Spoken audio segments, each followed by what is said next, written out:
तो बड़ी खबर आपको बता रहे हैं, इंदौर से कांग्रेस ने अपना प्रत्याशी जो है वो उतार दिया है। पंकज संघवी को टिकट दिया है। तो बीजेपी ने अब तक किसी भी उम्मीदवार का नाम घोषित नहीं किया, कोई भी चेहरा सामने नहीं लाई। सभी 29 सीटों पर कांग्रेस ने अपने उम्मीदवार घोषित कर दिए। इंदौर बचा था, उसको लेकर भी तस्वीर साफ हो गई है। पंकज संघवी, जी हां, पंकज संघवी को इंदौर से टिकट दिया गया है।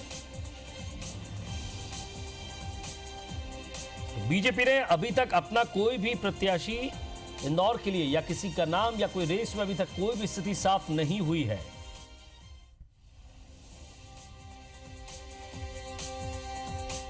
तो बड़ी खबर आपको बता रहे हैं इंदौर से। इंदौर में पंकज संघवी को कांग्रेस ने लोकसभा चुनाव के लिए टिकट दिया है। पंकज संघवी को इससे पहले भी पंकज संघवी चुनावी मैदान में उतर चुके हैं, राजनीति में हाथ आजमा चुके हैं, लेकिन जब उन्हें विधायक का टिकट मिला था तब भी हार का मुंह देखना पड़ा था और अब उन्हें एक बार फिर से उन पर भरोसा जताया कांग्रेस ने। हमारे संवाददाता रवि हिमराज सिसोदिया हमारे साथ जुड़ गए हैं।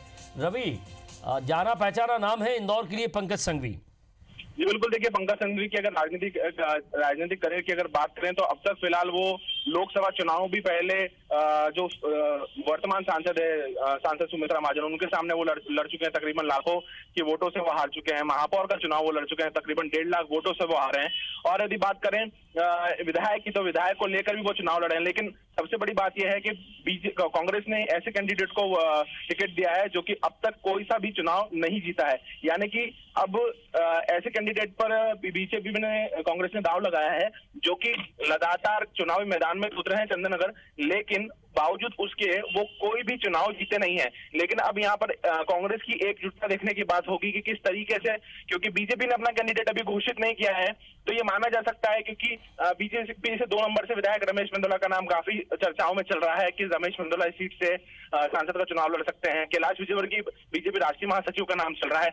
ऐसे में जब इनको टिकट दिया गया है तो कहीं ना कहीं बीजेपी के लिए, चूंकि बीजेपी इंदौर संसदीय क्षेत्र जो है वो बीजेपी का गढ़ रहा है, पिछले 8 बार से सुमित्रा महाजन जी यहाँ से अगर बात करें तो सांसद हैं। ऐसे में अब बीजेपी के लिए ये स्ट्रेटेजिक रहेगा, बीजेपी के लिए एक बहुत आसान कह सकते हैं कि एक आसान पत्ता जो है वो कांग्रेस ने फेंक दिया है, क्योंकि सामने कैसा प्रतिद्वंदी है जिसने मैदान में जंग तो लड़ी है लेकिन जीत एक बार हासिल नहीं की है। तो हालांकि काफी लंबे समय से हर कोई ये कयास लगा रहा था। हाल ही में अभी अगर बात करें तो जो युवा खेल कल्याण मंत्री हैं जीतू पटवारी, उनका भी काफी नाम चर्चाओं में चलता रहा था कि लगातार जीतू पटवारी भी संसदीय क्षेत्र से सांसद का चुनाव लड़ सकते हैं। लेकिन पंकज संघवी का फिर एक बार नाम आया है। हालांकि अभी विधानसभा चुनाव की अगर बात करें तो 5 नंबर क्षेत्र से उनका काफी नाम चला था कि 5 नंबर विधानसभा सीट से उन्हें विधायक के बतौर विधायक टिकट मिल सकता था, लेकिन निराशा उनको हाथ लगी है। लेकिन अब पार्टी ने फिर उनपे भरोसा जताया है और एक बड़ा भरोसा जताते हुए उन्हें पूरा संसदीय क्षेत्र दिया है। तो कांग्रेस के लिए जमीनी स्तर पर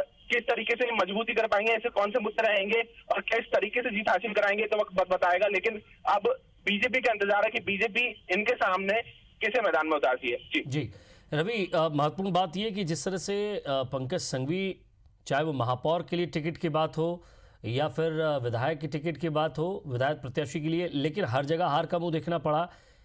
बिजनेसमैन भी हैं और एक धनी नेता भी हैं, क्या यही कारण हो सकता है?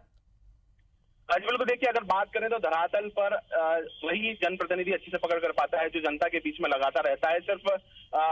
सिर्फ स्थानीय तौर पर फाइनेंशियली मदद कर देना आम जनता के लिए नहीं होता, लेकिन फिजिकली तौर पर भी आपको लोगों के बीच मौजूद रहना पड़ता है, उनके हर दुख सुख का साथी उनका बनना होता है। लेकिन अभी अगर बात करें, चलिए रवि, ये जो है प्रत्याशी तो घोषित हो गया है इंदौर से, लेकिन अब सवाल बीजेपी का कि बीजेपी अपना प्रत्याशी किसे चुनती है, चयन किसका करती है, इसको लेकर भी थोड़ा इंतजार जरूर करना होगा। बहुत बहुत शुक्रिया।